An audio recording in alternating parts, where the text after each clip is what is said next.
নমস্কার বন্ধুরা, দীপসাথী আড্ডায় তোমাদের সকলকে জানাই স্বাগত। আমি দীপ। আমি শর্মিষ্ঠা। আচ্ছা বন্ধুরা, আজকে যে টপিকটা নিয়ে তোমাদের সাথে আলোচনা করতে এসেছি সেটা খুবই দুঃখজনক এবং গুরুত্বপূর্ণ। এটা সবার জন্য, এই সমাজের জন্য। দেখো, আজকে আমি কোনো রকম ঘুরিয়ে পেঁচিয়ে মজা নিয়ে কোনো রকম কথা বলতে চাই না। যা বলবো সোজাসুজি কথা বলবো। দেখো, আজকে আমরা কোথায় পৌঁছে গেছি, সমাজ কোথায় পৌঁছে গেছে, বিজ্ঞান কোথায় পৌঁছে গেছে। চাঁদে চলে যাচ্ছে, অন্য গ্রহ খুঁজে বার করছে, কত বড় বড় মিসাইল তৈরি করছে, সমুদ্রে কত গভীরে চলে যাচ্ছে। কিন্তু একটা জিনিস কিন্তু এখনো আমরা পরিবর্তন করতে পারিনি, আমরা এখনো চেঞ্জ করতে পারিনি। নিজেদের মনের মধ্যে এখনো কোনো বিকশিত সেই জিনিসটাকে করতেই পারিনি। সেটা কি বলতো? মনুষ্যত্বটা। আমরা শিক্ষা পেয়েছি, আমরা অনেক কিছু জেনেছি, কিন্তু আমরা নিজেদের ভেতরের যে আমাদের মানুষ মনুষ্যত্ব, সেই মনুষ্যত্বটাকে আমরা কখনো ঠিক করতে পারিনি। আমি কেন এই ধরনের কথাগুলো বলছি তোমরা হয়তো অবাক হয়ে যাচ্ছ। অবাক হওয়ার কোনো কারণ নেই, আমি পয়েন্টেই আসছি। বিগত কয়েকদিন ধরে একটা খুবই সোশ্যাল মিডিয়াতে অনেক বড় একটা ঘটনা ঘটছে। সবাই সব রকম নিয়ে কথা বলছে, মিডিয়ার লোকেরা অনেক রকমের কথা বলছে, অনেক ইউটিউবাররা বলছে একটাই টপিক: আমরা সম্মান চাই, নারীর সম্মান চাই। 2024-এ আমরা পা দিয়েছি, ভারতবর্ষ স্বাধীন হয়েছে 78 বছর পেরিয়ে গেছে, তারপরও এখনো নারীর সম্মান নিয়ে লড়াই চলছে। কেন? নারীদেরকে হত্যা করা হচ্ছে, নারীদেরকে নারীদেরকে ধর্ষণ করা হচ্ছে। তো এবং শুধু তাই নয়, তাদেরকে মেরে ফেলা হচ্ছে, নৃশংসভাবে মেরে ফেলা হচ্ছে। কি কি এর কোনো উত্তর আছে কারোর কাছে? কিছুদিন আগেই আমাদের কলকাতার, পশ্চিমবাংলার, ভারতবর্ষ রাজ্য পশ্চিমবাংলার রাজধানী কলকাতা, এই কলকাতার একটা নামী একটা সরকারি হসপিটাল আরজিকর হসপিটালে একজন সম্মানীয় ডাক্তার দিদির সাথে খুবই খুবই খুবই নোংরাজনক কাজ হয়েছে। তিনি এই পৃথিবীতে আর বেঁচে নেই, তিনি পরলোক গমন করেছেন। তার বয়স 30 থেকে 31 বছর হবে, 31 হয়েছিল। বছর হুম, প্রায় ভাবুন তো, জীবনটা এখনো কত বছর ছিল তার বেঁচে থাকার, কত স্বপ্ন ছিল তার। কি হয়েছে জানেন? তার সঙ্গে অমানবিক অত্যাচার হয়েছে তার শরীরকে নিয়ে, তার শারীরিক মানসিক সব যন্ত্রণা তাকে দেওয়া হয়েছে, তার সম্মানটাকে নষ্ট করা হয়েছে এবং তাকে খুবই বাজেভাবে মেরে ফেলা হয়েছে। কিভাবে মেরে ফেলেছে সেটা আবার বলি। যারা করেছেন, মানে যারা বলছি, এবার একটার না একজন নয়, এখানে অনেকে আছে, ওই জন্য বললাম যারা যারা করেছে। তারা প্রথমে ওই সম্মানীয় দিদি, ডাক্তার দিদিকে মেরেছে, পিটিয়েছে। আমি যতটা শুনেছি মিডিয়ার মাধ্যমে মানুষের মুখ থেকে, চশমা ভেঙে দিয়েছে, ওই চশমার কাঁচ চোখে ঢুকে চোখ দিয়ে রক্ত বেরিয়েছে। শুধু ভাবুন। শুধু তাই নয়, 1 নম্বর। 2 নম্বর হচ্ছে, আমাদের যে পায়ের যে গোড়ালির যে শিরা হয়, সেই শিরা পর্যন্ত কেটে দিয়েছে।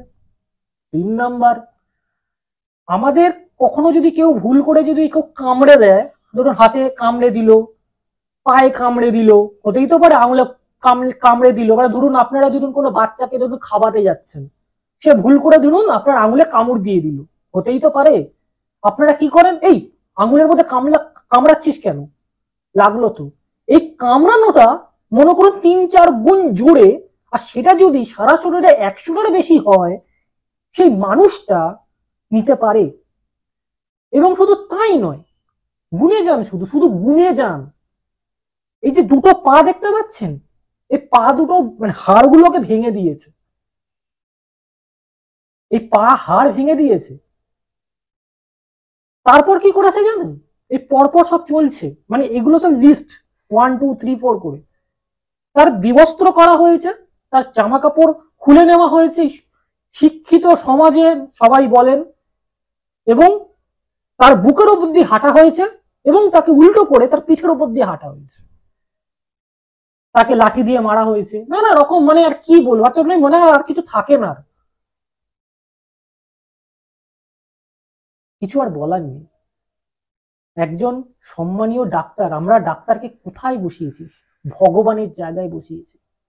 আমরা জানি ভগবানের নিচে যদি কেউ থাকেন, ভগবানের অবর্তমানে যদি কেউ থাকে, যেখানে ভগবান আসতে পারে না, তখন আমরা ডাক্তারকে পাই। আমরা বলি না, ডাক্তার দিদি, ডাক্তার বাবু, আমার মাকে বাঁচান, আমার মাকে বাঁচান, আপনারা তো ভগবান তুল্য, বলি তো। কিন্তু আজকে আমরা কি করছি? সেই ভগবানের সাথেই নোংরামি করছি। আমরা কতটা নিচে নেমে গেছি, কতটা নিচে নেমে গেছি।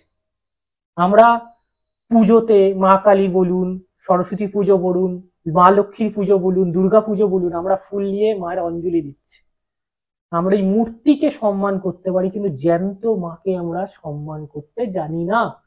আমাদের লালসা হয়, দেহর প্রতি, শরীরের প্রতি একটা লালসা থাকে, তাই তো। এবার আমি আপনাদের একটা কথা বলি। শর্মিষ্ঠা অনেকক্ষণ ধরে চুপ করে আছে, ও অনেক কিছু বলতে চায়, আমি বলে আর কিছুটা বলে আমি চুপ করব।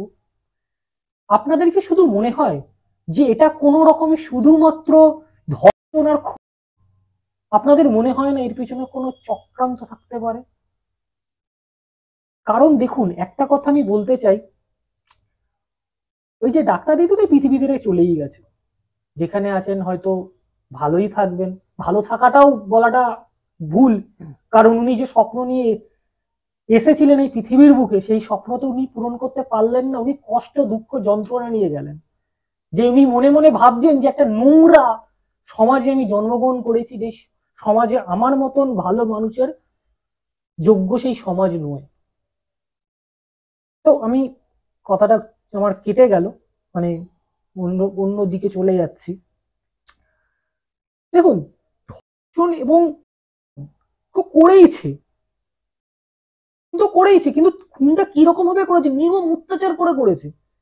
মনে হয় যেন মনের মধ্যে কত আক্রোশ, কত রাগ, সেই রাগটাকে বার করার জন্য ৩-৪ জন মিলে তাকে মার্ডার করে খুন করেছে। তো খুবই লজ্জাজনক একটা ঘটনা। ভাবলাম আমি আর শর্মিষ্ঠা মিলে একটু তোমাদের সাথে আলোচনা করি, মনের কষ্টটা তোমাদের সঙ্গে শেয়ার করি। তো এটাই হচ্ছে কথা। শুধু একটা কথাই আমি বলবো, আপনারা নিজেদের একটু সচেতন করুন, সচেতন করুন। কি করে নিজেদেরকে সচেতন করতে হয়, সাবধান থাকতে হয় একটু দেখুন। এখন এই সমাজে না, বাঘ সিংহের থেকেও নরপিশাচ কিন্তু ঘুরে বেড়াচ্ছে, আপনারা জানতেও পারছেন না। চেনা পরিচিত মানুষের মধ্যেই কিন্তু পিশাচ ঘুরে বেড়াচ্ছে। এর থেকে তো মানে ডাকিনী যুগুনি অনেক ভালো, অন্তত অ্যাটলিস্ট এইভাবে তো মারে না, তাই না? স্যার বেশি কিছু বলবো না। শর্মিষ্ঠা, তুমি যদি কিছু বলতে চাও তুমি বলতে পারো, বলো তুমি যদি কিছু বলতে চাও।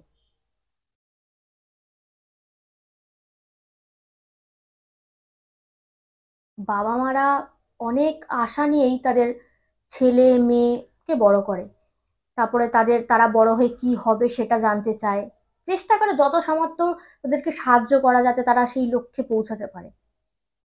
ওনার মাও চেয়েছিল বা ওনার বাবাও চেয়েছিল একসাথে যে আমার মেয়ে ডাক্তার হবে, জনগণের সেবা করবে। এবং লাস্ট যখন উনি মানে প্রাণ ত্যাগ করলেন আর কি, তখনও কিন্তু উনি টানা 36 ঘন্টা ডিউটি করেছে, একটু রেস্ট নিতে গেছিল। আর সেই রেস্টে যে সারা জীবনের রেস্ট হয়ে যাবে সেটা হয়তো উনি বুঝতে পারেননি। কিছু মানুষ মানে কি বলবো, মানুষ বলাটাও ভুল হবে, পশু, মানে মানুষ রূপী কিছু পশু। পশুর থেকেও অধম। হ্যাঁ, পশুরাও, পশুরাও বোঝে, এই মানুষ, এরা এরা এরা সেটাও বোঝে না। মানে কতটা আক্রোশ বা কতটা রাগ বা মানে হিংসা ছিল, যে মানে এতটা পরিমাণ অত্যাচার করেছে মানে কোনো মানুষের ওপর। আর যেখানে মানুষরা সুস্থ হতে যায়, যেখানে মানুষরা মানে যায় যে হ্যাঁ এই আশাতে যে আমরা সবাই সুস্থ হয়ে আসব, সেখানে আমরা ভগবানকে তো চোখে দেখিনি, বা ডাক্তারকে কিন্তু ভগবানের সাথেই তুলনা করা হয়, যে মানে ডাক্তার ভগবানের সমতুল্য। সেইখানে আজকে মানুষরা সেফ নয়। আজকে একটা ডাক্তারের সাথে হয়েছে, কালকে 2 দিন পর একটা পেশেন্টের সাথে হবে, এটা এমন কিছু বড় ব্যাপার নয়। কিন্তু মানে সমাজে সবার সিকিউরিটিটা কোথায়? একটা এত বড় নামি একটা হসপিটাল, সেখানে আর্ধেক জায়গাতে হচ্ছে সিসিটিভি ক্যামেরাই নেই। পুলিশ নেই, সিকিউরিটিটা কোথায় গেল? পুলিশ নেই।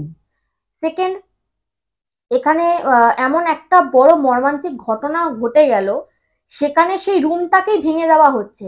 কেন? কারণ নিশ্চয়ই প্রমাণ লোপাটের জন্য। কারণ ওই যেখানে ঘটনা ঘটে, যে কোনো ঘটনা যেখানে ঘটে, সেখানে কিন্তু অনেক কিছু সূত্র পাওয়া যেতে পারে। কারণ তথ্য পাওয়া যেতে পারে। হ্যাঁ, কারণ একবারে হয়তো পাওয়া গেল না, পরের বার তারপরের বার পেতেই পারে। ঠিক আছে, এছাড়া আমরা টিভি বলো বা অরিজিনালি যেটা দেখেছি, যে যেখানে ঘটনা ঘটে থাকে সেইখানটা কিন্তু পুলিশ একটা আলাদাভাবে একটা এরিয়া করে দেয়, যে এইখানে যেন কেউ না ঢোকে, তাদের যখন প্রয়োজন হবে তারা যেন সেখানে গিয়ে ছানবিন করতে পারে। বাট এখানে মানে উইদাউট কোনো পারমিশন এত বড় একটা ঘটনা ঘটে গেল, সেখানে টোটালি জিনিসটা ভেঙেই দিল।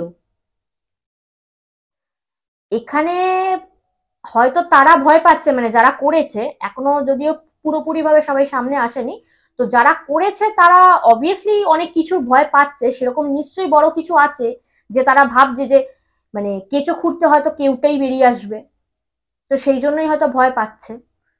আমি দুটো কথা বলি। এই যে ঘটনাটা ঘটেছে, এই ঘটনাটার পিছনে সত্যি কি আছে সেটা তো এখনো পুরোপুরি ভাবে আমরা জানতে পারিনি। সত্যি কি এটা মানে একটা সামাজিক কারণ, নাকি এর পিছনে কোনো রাজনৈতিক কারণ আছে সেটা জানি না। যদি জানতে পারি অবশ্যই তোমাদের সাথে আমরা শেয়ার করব।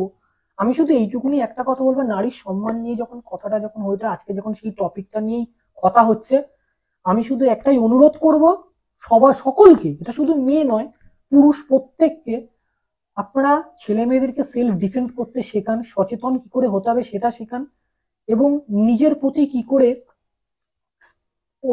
নিজের অস্তিত্ব কি করে রাখতে হয় এই সমাজে সেটা শেখান। যেমন কিছু জিনিস আমি বলতে চাই, খারাপ ভাবে কেউ নেবেন না।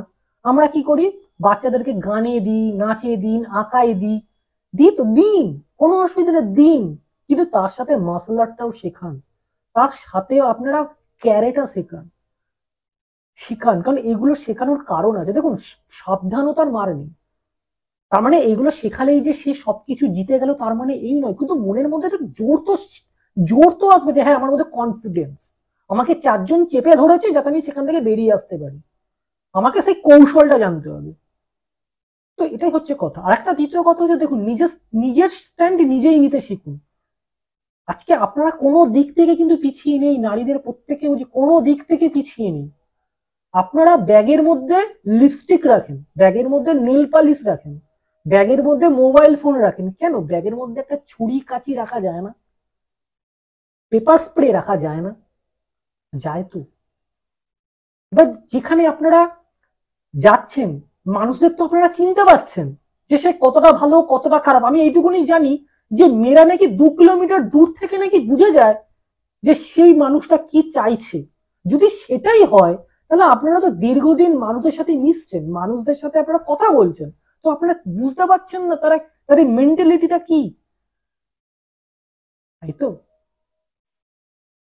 দেখুন, আপনারা যদি মানে তোমরা যদি সবাই যদি নিজেদের সচেতন না করো, নিজেদের পরিবর্তন না করো, নারীরা যদি নিজেদের অস্তিত্বের জন্য লড়াই না করে, আজকে এ হয়েছে কালকে সে হবে, কার নম্বর কখন আসবে কেউ জানে না। পুরো লটারি সিস্টেম চলছে, এটা লটারি হচ্ছে এরকম করে, লটারি ফেলছে, ও এই নাম্বারটা পড়েছে মানে এই বাড়ির মেয়ের হবে, এরকম চলছে জিনিসটা। একদম পুরো মানে ভাত ডালের মতন হতে চলেছে জিনিসটা। আজকে এর বাড়ি, কালকে ওর বাড়ি, কালকে ওর, কালকে এর, এই জিনিসটা চলছে। খুব খারাপ, মানে সত্যি মানে খুব খারাপ ভাবে লাগছে। এটা শুধু এই আরজি কোডের কেস নয়, এটা সারা ভারতবর্ষে এই জিনিসটা চলছে। আমাদের পরিবর্তন হতে হবে, আমাদের পরিবর্তন হতে হবে, আমাদের মেয়েদেরকে পরিবর্তন হতে হবে। পুরুষদের কথা, পুরুষদের সাপোর্ট দরকার নেই, আপনারা মেয়েরা একাই 100, একটা পা এগোন না, লড়াইয়ের জন্য একটা পা এগোন, এত কিসের ভয়, কিসের এত ভয়? এটাই তো বোঝা যাচ্ছে না। আপনারা লড়াই করুন না, দেখুন না, আপনারা শুধু লড়াইটা করুন, দেখুন না শত শত হাজার হাজার মানুষ আপনাকে সাপোর্ট করবে। এই একটা সাহস চাই, একটা সাহস, ব্যাস পুরো সমাজ বদলে যাবে, সবকিছু বদলে যাবে। আমরা চেষ্টা করব যাতে পরবর্তীকালে এরকম ঘটনা না ঘটে। আমরা তো দোষীর শাস্তির জন্য তো জাস্টিস চাইছি চাইছি, যাতে পরবর্তীকালে এই জিনিসটা না ঘটে, সেটা কিন্তু আপনাদের সবাইকে, তোমাদের সবাইকে কিন্তু এটা প্রতিশ্রুতি নিতে হবে, নিজেদেরকে বদলাতে হবে।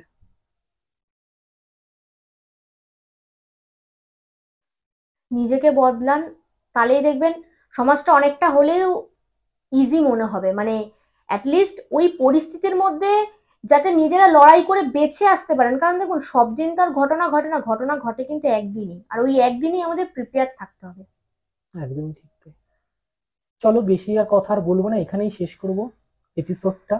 এপিসোড কি বলবো, আজকের আড্ডাও বলাটা খারাপ, কারণ আড্ডা একটা মজাদার হয়, বাট আজকে তো কোনো মজাদার কোনো টপিক নয়, খুবই দুঃখের টপিক। চলো এখানেই শেষ করছি বন্ধুরা। তোমরা সবাই ভালো থাকো, সচেতন থাকো, বাড়ির সবাইকে সাপোর্ট করো, আর সেফ সমাজকে থেকো। সমাজকে বদলাও।